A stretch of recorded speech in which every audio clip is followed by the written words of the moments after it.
Welcome back, Visions fans. Ready Player Will here. Today we're talking about Celes, the Final Fantasy VI character that was released last week, and finally doing some stat analysis and some overview for you. Many of you have probably already pulled and seen her firsthand, but I'm just going to go through some of the intricacies and observations that I've found so far about her. So, speaking really generally about what this presentation is going to be, it's the character overview, a report card, and quick stat analysis, my general thoughts to encapsulate everything about the presentation all in one, a class and job overview where I talk about a lot of the ability prioritization and what I think is valuable and not, a variety of tank builds where she can be built a few different ways. I'm going to go through some of how in terms of extremes, a little bit about her AP management, which I think is really interesting, and then finally we're going through the notable vision cards, Espers, and weapons with just a couple Truststone recommendations at the very end in terms of what I think is best for the set ability. So jumping into things, Celes is a new water element unit with a unique job, the Imperial Rune Knight with the Spellblade and Red Mage subjobs as well. She does equip a sword, and for other equips she has hat, cloth, and accessory, which is a little bit unique for a tank that they typically do heavy armor and whatnot, but she goes for the cloth option instead. Nothing wrong with that. Move of 3 and jump of 1. In terms of resistances, pretty standard for the elements, and the actual weapon type resistances, though, she's very strong across the board. Minus 10% to strikers are only negative weakness, with double-digit resistances on the rest. 10% to slash and pierce, and 15% to pierce and magic, which is just absolutely incredible when you also consider the size of her health pool. We'll get to that soon. In terms of status elements, she's someone who you may potentially have at 97 faith here, but there is a pretty good argument for going even 50% or 30% potentially. She's not someone who's going to be equipping Zizabels, if at all, and so you really don't require that 50 minimum faith. It's really just a question on whether or not you want to nerf her damage output potentially and nerf how much healing she potentially gets. So yeah, she will take a lot less damage at 30 faith, and that's kind of a priority as a magic tank, but 97 faith obviously is going to go a long way for her actually contributing damage to the battle as well. The long story short, how that ties into here, her status ailment resistances are 50% to slow and 50% to immobilize, both pretty commonly one seen, so that's good, and 10% to petrify, which is more PvE oriented. That's fine. But overall, really great character build just from the get-go. When we get into the report card, now this is the tank report card, so a little bit different than how you might normally think of things here. Effective HP is essentially, again, a calculation that takes their health points, but it adjusts it for their resistances, defense, spirit, to really be a metric more of how much damage you have to do as opposed to just the actual number, because you just need to add some context there. So from an overall effective HP point, she is an A. Absolutely stellar effective HP pool, one of the tops in the game for the tanks. She does have 25 unit resistance on her enmity buff, which is a big part of also some of the effective HP, where not every tank has access to that kind of resistance.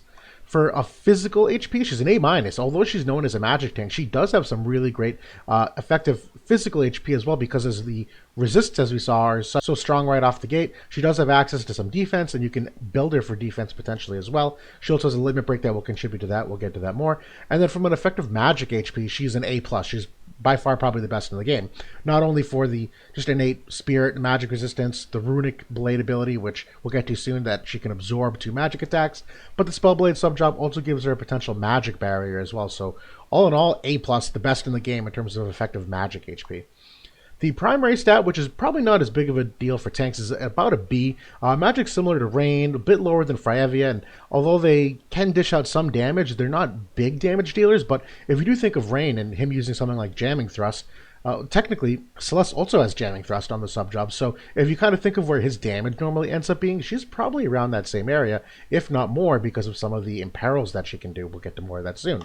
The agility is a C. She is basically average at 67 agility. That's essentially the UR average. Nothing wrong with that. She does kind of make up for that, fortunately, with the move +1. I'll talk about that more in depth. And the accuracy, though, is a D.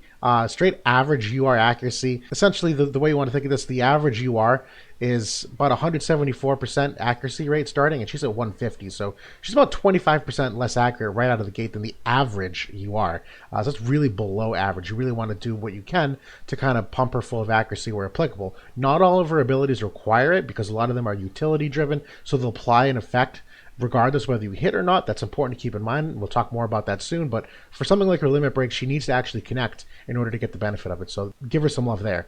In terms of evasion, she's also a D. Don't even think about using her for evasion. Again, the average UR evasion with 35% luck, how you want to think of it, is 69%, and she's 11% below just the average. And yeah, don't even spend your time trying to make her evade anything. Movement is a B plus though, because she does have the move +1 on the passive, which is really, really stellar for tanks in my opinion. Talk about some of the more strategy in the general thoughts section. Passives, I'm giving her a B plus. She's got like one or two amazing passives, but a little pigeonholed in terms of what variety you can build, but that's totally fine. Her counter is an A because she has a magic reflex. The overall kit, I'm giving an A plus. It's like one of the best kits in the game because of all of the unique abilities they gave her on the main job. And we're obviously going to run through that when we get to that section. The final grade, I'm giving her an A+. She's just an absolutely amazing unit. I'm actually not going to go so far as to say that she is meta-defining, and we'll talk more about that soon as well. And actually, we'll talk about that right now, why I don't think she's meta-defining just quite yet. So one of my pieces of evidence for why I wouldn't call her necessarily a meta-defining unit is because I think light still prevalently challenges her.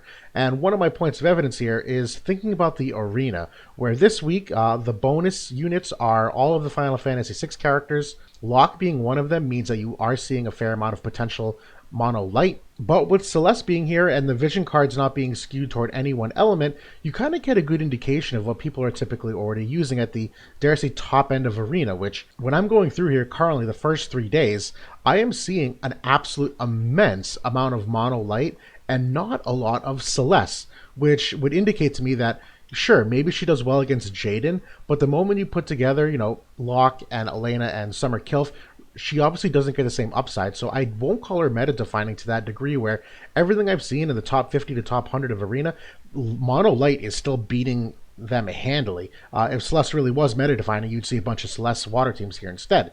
So I really don't think it's until Alstoria comes out that she really does get that extra benefit in terms of the water domination, but she's still an absolutely great unit for a variety of reasons. It doesn't not make her an A+.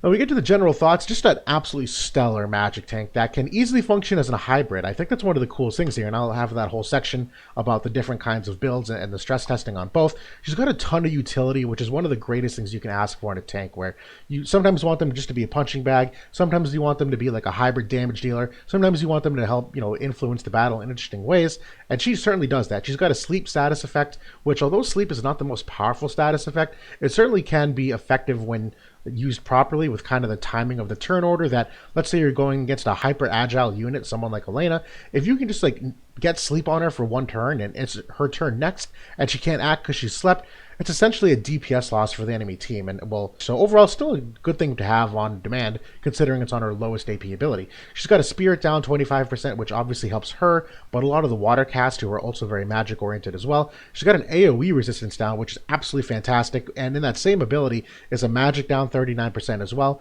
That magic down really effectively only, I've done some math on this, on average reduces incoming damage by about 20%, so it's not a crazy debuff, but it matters, particularly when she's already as good as she is in taking damage.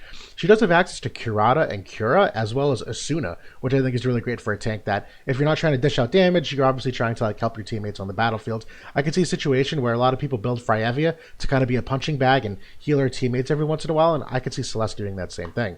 She is the critical missing piece of the water elements, though, where they've never had a legitimate tank. They've had a couple pseudo tanks where, Tidus could use Taunting Blade, maybe Miranda and Anish Pinch could use Taunting Blade, but they really don't have a tank, and she is a critical piece to making them a viable element.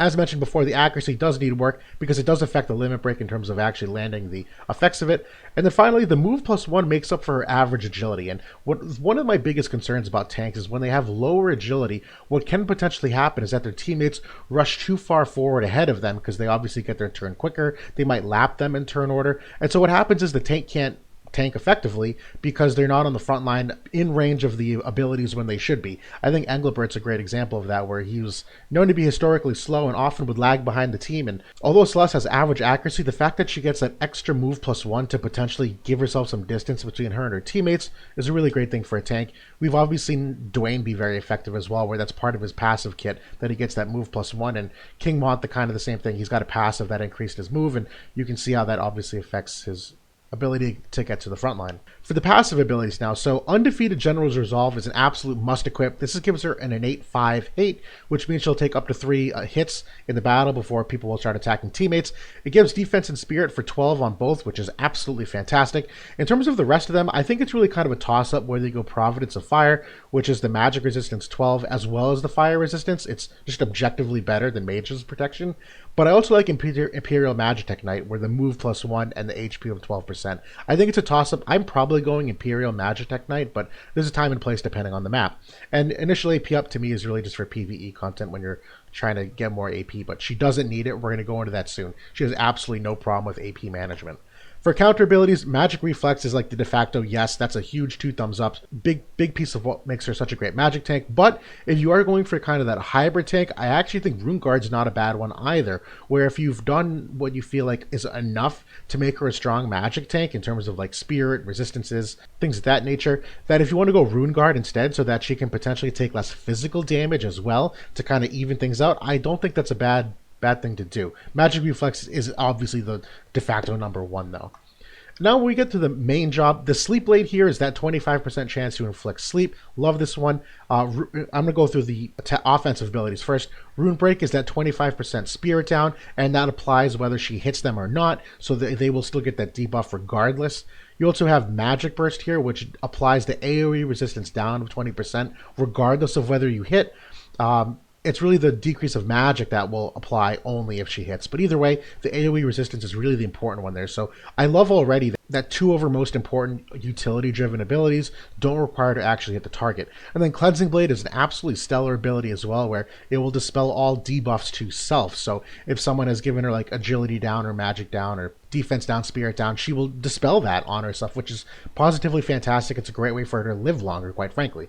And then when we get to the actual self buffs, so we have Undefeated General's Pride, which further increases her enmity by 12 to put her at a total of 17 to start the fight, and increases her unit resistance by 25, which is underratedly strong. Don't sleep on that. A lot of people don't really value unit resistance for some good reasons, but the best thing about unit resistance is that as fights tend to go on, and once enemies have kind of exhausted their AP, they start to use their cheaper AP abilities because, you know, they self-buff and then they use what they have left in the tank. And a lot of those low AP abilities typically tend to be single target. And then the Runic Blade is by far the strongest thing in her kit, where it gives her both Protect and Shell and allows her to absorb up to 2 magic attacks, not including limit breaks. All limit breaks will hit her. But she can absorb up to 2 magic attacks and will absorb the AP that was used to cast that magic attack. So if someone used a magic attack that was 30 AP, will absorb that 30 AP, and by absorbing it, no debuffs will ever be applied. So for instance, if there was a magic attack that was, let's say Renan, who does minus 25% magic resistance, if she absorbs that ability, she will not take any debuff from it. It will literally just as if it never touched her. And one thing that I think is very unique that I haven't heard many people talk about is the prioritization of those 2 buffs. Most characters in this game, turn 1, will use the ability that generates hate for themselves. She will not. She will actually prioritize Runic Blade on turn 1, which I think is a smart thing to give herself Protect Shell and the, absorption. But it's the second potential buff where she will use Undefeated General's Pride. So she will still retain her 5 hate, but you may not get that single unit resistance if she ends up being too close to the enemy on her second turn. I think that's really important to keep in mind, though, when you're talking about, AI tuning. When we talk about the sub drop, I actually like this one a lot for the Curata, where, as we mentioned earlier, it does give her an opportunity to heal herself or heal a teammate. And Waterga, although I'm not like the biggest fan of, it does help that it's a magic-based attack, where if you look at the prior page, these are all slash type attacks that scale off her magic stats. So that'll at least like potentially give her some extra damage potential, but I wouldn't equip that personally. The other sub-job here, the Spellblade, really like this one a lot, not only for just the potential AoE magic resistance for your teammates, but it also gives the magic barrier that I think is fantastic. You're probably not going to ever want to use Taunting Spell. Her abilities that have the utility in them are way more valuable than what this does, and she doesn't have problems generating hate, so you wouldn't want that on. And Bioblade does have a time and place as well, where we've seen Poison is potentially a great counter to Courage, where if you can inflict poison on someone, they will still take poison damage after their turn, so you could still kill them if you get them into 1 HP. So overall, I like the Spellblade sub-job a lot. Really just depends on if you want the access to Curata or not. And then finally, the Red Mage sub-job. This one's also very good for the access to Cura here, and Jamming Thrust is obviously a really great ability. My only concern with Jamming Thrust is that she might end up spamming it if it ends up being, 200% modifier. If that's her highest damaging attack, she might end up using that too often, and because of how much range it has, she might not use all the buffs that she wants or needs. And then honestly, I haven't tested this yet, but I would be concerned that she would prioritize Jamming Thrust over her Limit Break, which I would not want to happen. When we talk about the Limit Break, you can see it's also a 200% modifier when you max it. So I think if there's it's kind of like a toss-up which one does more damage. I would want her using her Limit Break rather than Jamming Thrust. This Limit Break, when it lands, increases all attack resistance, so slash, missile, strike, pierce, magic, by 15% for 3 turns. Extremely strong. Just very, very strong ability. And quite honestly, very cheap for a Limit Break, particularly one this strong. When we get to her TMR, it's okay. To me, it reminds me of Rain's TMR. I don't think, it does anything unique or special per se, other than maybe some niche situations where you need those status effects. But the Spirit 15 for allies and adjacent squares is more limiting than Rain's actually, which is kind of like a giant square around him. And the stats are okay. 418 HP, 12 Spirit, 12 critical evade. Nothing crazy there. I wouldn't invest too many resources in it. And then her mastery ability. This is actually part of what makes her have such high HP levels, where she gets HP 15%. Part of her spirit is also 5% here, and she also gets another 10% HP just because of the general mastery ability. That's kind of a default for characters. So overall, this is really great for making her such a sturdy tank, if you will. Now, when we get into the varying tank builds here, and this is what we're talking about, like 2 extremes. Do you make her a pure magic tank? Do you make her a pure physical tank? Can you do in between? This is just a hypothetical that I've done to kind of stress test and show you where you can kind of get some of these numbers to being. So if you're going for a magic build here, I threw this build in here just as kind of like what's the highest spirit I could potentially get on her, or magic resistance. And so I went for the Feeds Lucerna here, which is spirit-oriented piece of cloth. The Alexandrite ring, great for accuracy. More importantly, though, I like that it gives her 5% element resistance to all elements, which is part of her survivability. And then I just threw the Joom TMR in here, and we'll talk about that in a second. But for Espers, I gave her Phresis, which is a spirit-oriented Esper. The More card will give herself more spirit as well. And then this Astrologing card will give her extra magic resistance. And for the support skills, Undefeated General's Resolve, you always want that on. And I gave her Providence of Fire to kind of skew toward the magic, right? And in effect, the stats that you get, she's about 8,600 HP, 19 defense, and 71 spirit. She also gets up to 90 agility with this, which is pretty darn good. And you see that magic stat is on the lower side, but for a tank, that's pretty much what you expect for a tank. So that's why I think it's debatable whether you go 97 faith or 30 faith. She's not going to do a ton of damage, but it is impactful. But more importantly, you get to the 71 spirit here. In terms of the weapon resistances, you're looking at 18, 10, minus 10, 15, and 41% magic resistance. None of these are exceptionally high, which honestly I think is okay, because I think at this state of the game, at this part of the game, there's so many units that have weapon type resistances, particularly towards slash, that it's becoming less and less economical to try to put everything into a certain kind of resistance. And then finally, I have this pending section, because although this is not innate, this is what she could get within a turn or two. So she could get still the extra 25 unit resistance. She will use Protect and Shell with the Runic ability, which will still absorb 2 magic attacks. If she uses Joom's TMR, that's another 20 defense and spirit, so that could put her up to 91 spirit. And then technically 15% to all of these middle resistances if she uses her Limit Break. So overall, that's a great, great, great magic build, obviously. And if you wanted to go the other way and go, hey, I want to make her as physically oriented as possible, you can still do that. So overall, a couple of tweaks here where I put the Survival Vest on her instead, which is 18 defense. It's one of the higher defenses, and there are a lot of cloths that have similar defense, but I wanted this one for the unit resistance, which is a little more applicable than, let's say, the Platinum Robe, which is missile resistance specifically. And I kept the other equipment items the same for similar reasons. I changed the Esper to Golem, which is defense oriented, and I swapped the cards out here. That the Miranda card here will obviously help give her agility, but it does have defense for the unit on this card. And then the Eldyra card is more AoE resistance, gives her some dexterity, which is going to help her accuracy. And then for the support skills, I just changed out the second one here for the HP 10% and the move +1, where that's kind of more your general build. And when you do all of this, you get to a higher level of HP, 9370. She gets up to 58 defense, which is a lot of defense for a magic tank. And 34 spirit still is not a bad amount of spirit when you consider that she will still absorb 2 magic attacks and get to in a second, Protect and Shell.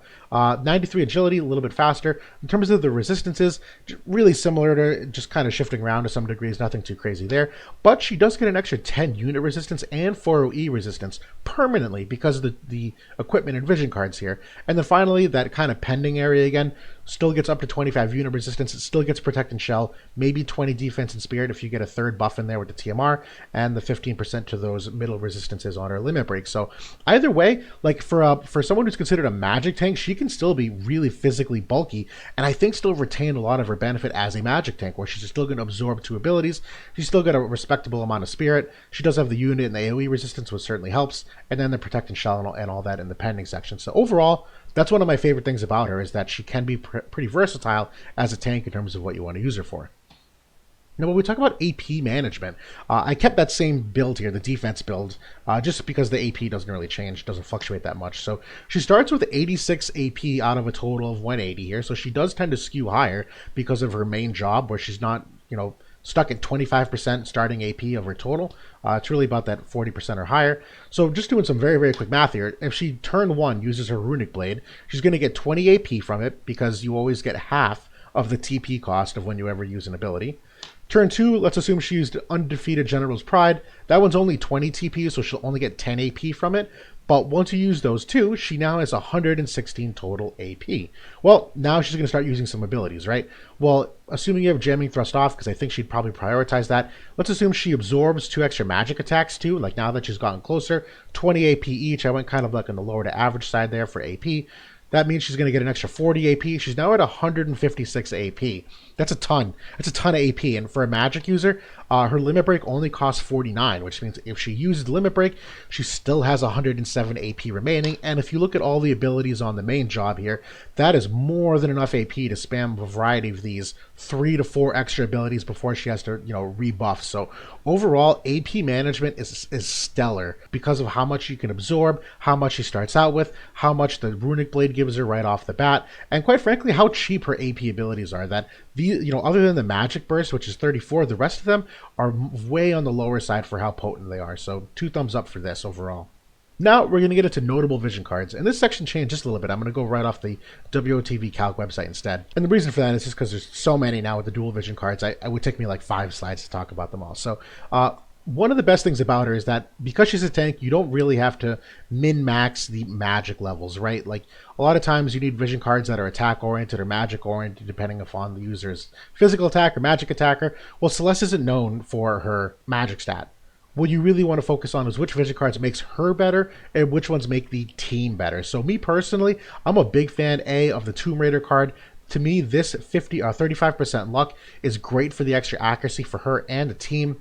It also gives Spirit to her and the team. And the missile attack, obviously, you're probably not going to get a lot of benefit out of unless you're using it, using a missile unit alongside her. But this is the kind of thing you can use as a sub card, still get a ton of value. Or if you put it on her on the main on the main card too, she still gets 3 agility and 52 dexterity, which is going to help the accuracy a lot. So I definitely like this card. I love the Vow to Meet again too, as we used in one of those builds where it increases magic, it increases defense. It is a magic-oriented card, which is great. And then for the party, it increases the agility and the missile resistance, which we are seeing a lot of, provided people might still be using Jaden. You also saw me use Clairvoyant Astrologer. This one I think is a very interesting card because it increases the attack and acquired AP to any character. It doesn't have to be water-oriented, so this is a great card if you're putting her in a rainbow comp. This will give her 20% magic resistance extra, and will give her 4 extra spirit, depending, again, main card or sub card. I think this More card is also fantastic, as we talked about, where 3 agility on this card, it's a magic-oriented card, will still give her spirit and magic, and then increases magic attack, crit damage, and the decreases in skill times, which, again, a lot of magic teammates will be magic users, so they will benefit from this, obviously. And then I actually do like potentially Dark Odin on her. Obviously, that's meant for Elstoria when he comes out, but if you put this on her, let's say as the main card, she's still going to get 4 spirit, 3 agility. She's going to get the extra HP. She's also going to get the HP here on the party effect, as well as an extra 10 unit resistance as well, so big thumbs up. And then for MR cards, I think there's a couple here, but I think obviously probably less beneficial. To me, Kraken's okay. She doesn't need the evasion rate, so she loses out on that. But 10% agility here, if you don't have the Miranda card, is fine. And this luck will still help her accuracy just a little bit. And the water attack is a small DPS buff. And the Titus card, a place unknown, the 18 accuracy, I think is really great for the party. The dexterity will do the same. And this one also has the missile resistance, as well as some agility here on the unit. So this is probably my favorite of the MR cards. The rest of them, I think, are probably not as optimal as the UR ones, obviously. Now, when we get into notable Espers, doing the same thing here where I'm going to be using WOTV Calc, to me, you're going to want to go for Espers that have either defense or spirit. Sure, there might be a couple that you use because they have certain element resistances, but there's not as many of those as the others. So ones that stand out to me immediately, as I mentioned earlier, the Freezes Esper, I like a lot. It is obviously spirit-oriented, but it also has the critical evasion nodes here, as well as some accuracy and some magic attack nodes that if you do opt to have the jamming thrust on or the water on, that'll help her. But the rest of the nodes, nothing too crazy here. There is technically an extra 8% magic resistance you can get as well. But other than that, the ones that skew for defense, I'm a big fan of the Death Machine one, where obviously still seeing a lot of potential missile, so this will give her the missile resistance. She can have access to slash attack here as well, which all of her main abilities are slash attack. She also will get defense here, or you could go for the crit evasion and the accuracy as well. So this is another big thumbs up, but definitely on the slower side of things. And then to me, the only other one that's really like genuinely noteworthy might be the Demon Wall, where this is kind of like a great de facto tank one as well, just because of the meta that we're seeing, that getting 25% slash resistance, getting 20 light resistance, and getting the 15 dark resistance is a generally good build for tanks, considering what we're seeing for what enemies use. And the rest of them honestly kind of hit or miss. Again, as a tank, you're not trying to min-max stats, you're really trying to fine-tune the agility for turn order. You're maybe trying to skew certain resistances depending upon who you're facing. So I can't really give many more recommendations than that, other than I really would prioritize the ones that offer spirit or defense or element resistance. And then when we get into notable weapons, she is a sword user, and there's actually a fair amount of great magic swords here. So one of the ones that immediately comes to mind is actually Elena's.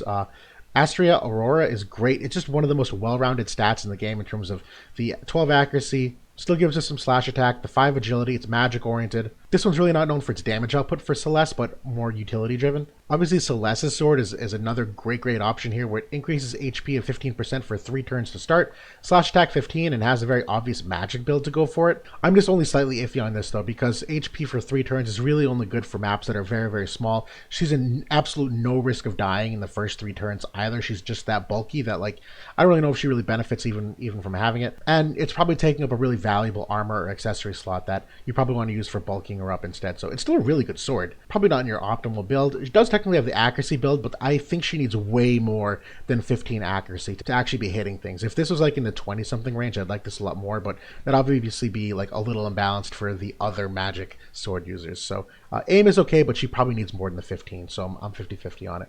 And then at this point for tanks, Crimson Rapier, which is Silma's TMR, is one of the ones that we most often put on our tanks in our guild war as well, where just having that extra 8% slash resistance tends to be really just beneficial and well-rounded while not sacrificing too much in the way of HP and magic.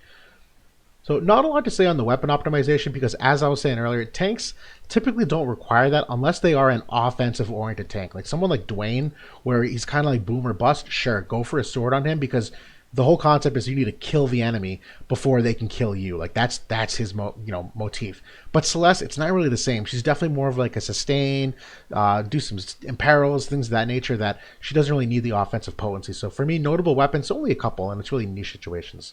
And then finally, if we're getting into the Truststone optimization, this one's still obviously a work in process from a character view standpoint, but if we're talking about the set, which sets are optimal for her, I'm not going to get into the actual like passive stats here, because number one, it's totally RNG dependent, which one you end up landing, how many times you reroll for it. Number two, it's totally dependent upon whether it's a normal MR or UR stone, or how potent it is.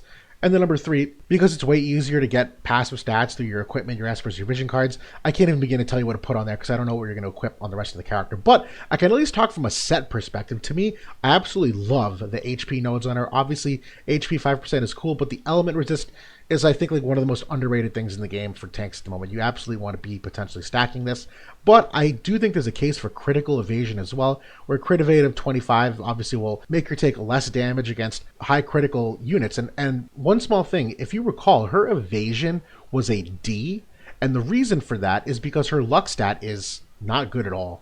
I'm bringing up the spreadsheet here for everyone to see. So Celes right now, her total luck is 216, and the average UR has a luck of 230. Why that's important is because characters' critical evasion rate directly scales off of their luck stat. Since hers is on the lower side, it means she will be ripe to get critically hit more often. So being able to give the crit evasion 25 is actually probably more impactful than what you get from an HP perspective, but I can see a case for both. And then on the right side, for the offensive side, I really think the accuracy might be the only one you go for. The accuracy of 15. The rest of them, she doesn't really need the magic. She doesn't really need the spirit penetration. She doesn't really need the AP because she's got so much AP already. She doesn't need the 3 agility that's relatively minor. I really think the accuracy is probably the best one. The dexterity one maybe have a case just for some of that extra accuracy, but she's also not going to be relying on critical hits, so you don't really need the dexterity for critical hit reasons. I really think it's safer just to go for the 15 accuracy for her if possible. And that's the Celes character review in a nutshell. This was really fun to do. Very interesting character. Very unique to think about when it comes to interactions and who she does well with, who she doesn't, the variety of builds you can put her with. And then quite frankly, one of my favorite things is because she's a water element user, not many of us have been able to really tinker with the water element to its maximum potential. So her release now allows for a bunch of characters to suddenly be thrown into the mix that we may not have had a chance to use much before. So there's a whole bunch of like fun, just kind of like using new characters that we haven't in the past. So really looking forward to more of that. But thanks for watching, everybody. Hopefully this is insightful, learned a lot. Critiques, comments, questions on the comment section below. Always happy to interact with everybody. So thanks for watching, and I'll talk to you all soon.